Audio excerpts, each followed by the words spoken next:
২৪-এর গণঅভ্যুত্থানে ছাত্র জনতার উপর নির্বিচারে গুলি চালানোর মাস্টারমাইন্ড ওবায়দুল কাদের ঠিক কোথায় আছে তা নিয়ে যখন নতুন করে চলছে জল্পনা কল্পনা, ঠিক তখনই তার ব্যবহৃত সিমের লোকেশন ও কল লিস্ট ট্র্যাক করে পাওয়া গেছে বেশ কিছু চাঞ্চল্যকর তথ্য।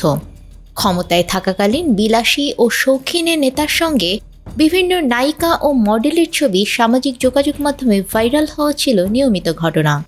অনেক নায়িকার সঙ্গেই তার ঘনিষ্ঠতা নিয়ে ব্যাপক গুঞ্জন ছিল সামাজিক যোগাযোগ মাধ্যমে। এই ঈদে জামা জুতো অ্যাক্সেসরিজের ডিসকাউন্ট। কিন্তু ক্ষমতাচ্যুত হওয়ার পর থেকেই একের পর এক চাঞ্চল্যকর তথ্য বেরিয়ে আসছে সাবেক সড়ক যোগাযোগ ও সেতু মন্ত্রীকে নিয়ে। সবশেষ গেল ৫ আগস্ট দুপুর ২:৪২ ওবায়দুল কাদেরের ব্যক্তিগত ফোন নম্বরটি ফোন ট্র্যাক লোকেশন ছিল মোহাম্মদপুর।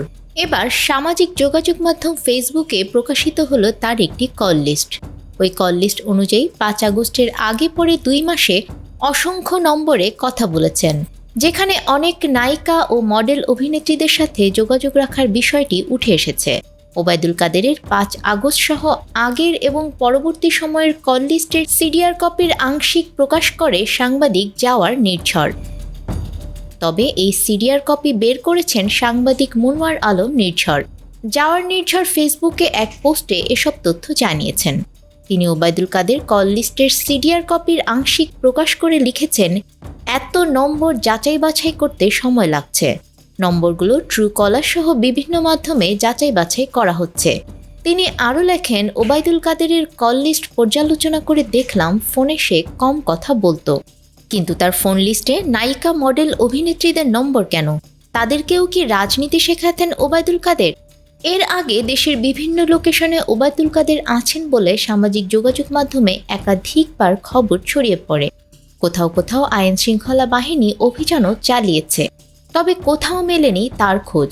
গুঞ্জন আছে অন্যান্য নেতাদের মতো দেশ ছেড়ে পালিয়েছেন ওবায়দুল কাদেরও, তিনি ভারতে আছেন।